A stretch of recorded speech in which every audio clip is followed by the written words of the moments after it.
my name is Squadron Leader Lisa Mitchell. I'm 35 years old and I'm an Air Operations Officer specialising in air traffic control.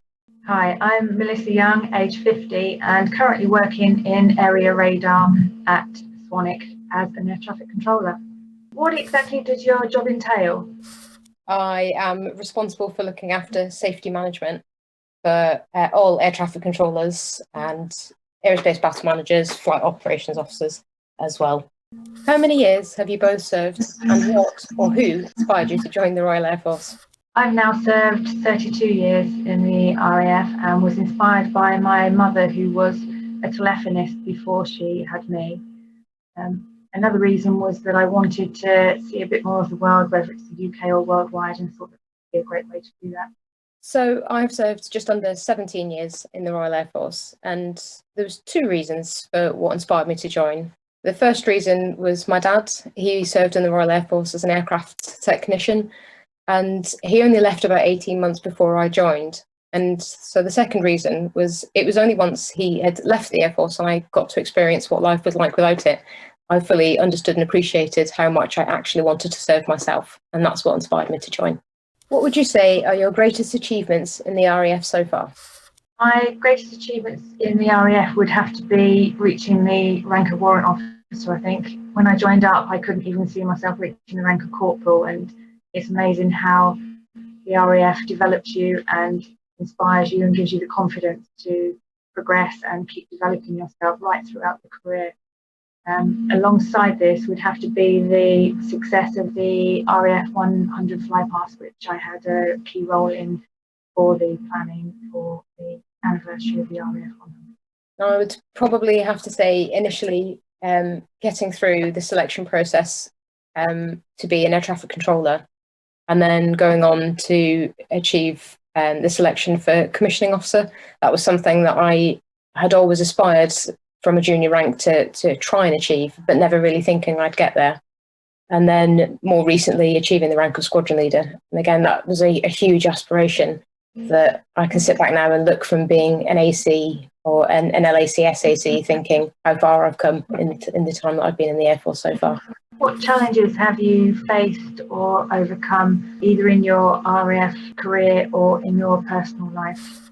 So there's probably been a lot of challenges that I've had to overcome, and some of which a lot of people will have. And I'm in a very fortunate position that I've never lost any parents, but I was incredibly close to my grandparents, and having lost them was really difficult.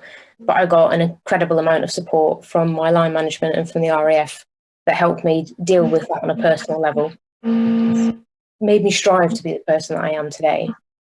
And also, I wasn't the most academically gifted person when I went through school. I was a little bit more interested at times in having a bit of fun with my friends. And that was a real challenge initially when I joined the Air Force, that I had to really knuckle down hard and study to get to where I wanted to be.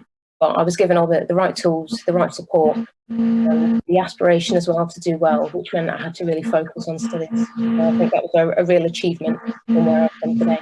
What kind of exciting opportunities have you both had during your RAF career?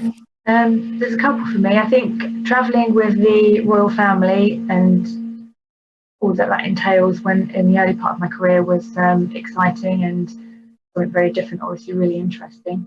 And also the expeditions and adventurous training that I've been able to do, climbing in Wales, kayaking in Cornwall, and various other things along the way. I've been really, really fortunate. I had quite a lot of really good opportunities. So I had the opportunity to go to the Falkland Islands and the Ascension Islands and explore both of those, as well as being at work, which was quite nice. I compete for the Royal Air Force skeleton team, so I've travelled around Europe competing at tracks in Austria, France, Germany. I was really fortunate to take part in the World Corporate Games, part playing netball, which was a fantastic opportunity out in Hungary. I've had some really brilliant sporting opportunities, climbing and canoeing in Scotland as well as doing some cycling in Wales and England. What piece of advice would you both give to females out there who also want to achieve more in life, and how has the RAF supported you in achieving what you have?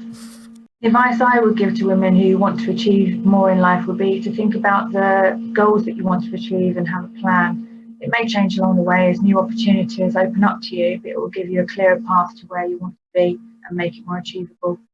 The RAF has supported me by believing in me and my abilities and given me the confidence to push myself to achieving greater goals than I ever expected.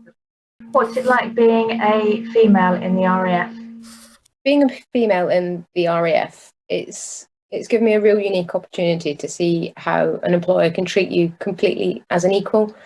So as much as it was a long time ago when I worked in another organisation, I tended to find that I was maybe looked at a little less favourably for some of the more physical tasks that needed to be done, whereas I've never found that when I've been in the RAF. I've always been treated exactly the same and have had the same expectations placed upon me as well, it's been really empowering to realise that I am looked at the same as everybody else, regardless of gender. What do your family and civilian friends think about what you do in the Royal Air Force? My civilian friends and family are very proud of what I do in the Air Force and are quite often boastful whenever introducing me to somebody new. Yeah, my family and civilian friends are incredibly proud of what I do and have done. And they are always the first ones to shout my praises to anybody that asks, and they're incredibly proud of what I do. And that's usually the first thing that comes up in conversation, especially my dad. He's so very proud that I followed in his footsteps and joined the Air Force. What one piece of advice would you give to your younger selves, knowing what you know now? I would advise my younger self to grasp every opportunity along the way and make the most of what the RAF has to offer. I think in my earlier years, although I worked very hard, I didn't do as much as I could have done. And looking back now, I wish that I had done more. But as I went through my career, I did do more adventurous training, used the education that was there, enjoyed the sport and everything else that the RAF has to offer. I wish I'd started doing that sooner, with maybe socialising as much as I did in the early days. I would probably tell myself to believe in myself more, because I look back now and realise there were times that I really doubted what I was doing and why I was doing it and who I was doing it for. But actually I was doing everything for all the right reasons and should have just believed in myself more and had that little bit more self-confidence to really go for the things that I was looking to achieve. What words of advice would you give a fellow female looking to join the RAF today? Find something that really interests you and go for it and throw yourself in wholeheartedly. Take all the opportunities that come your way, because when you look back at the end of your career, you'll definitely not regret them. My answer is very similar to yours, and I would advise them, if they were looking to join the RAF, to embrace every opportunity, work hard, and you will reap the benefits and have an amazing time along the way.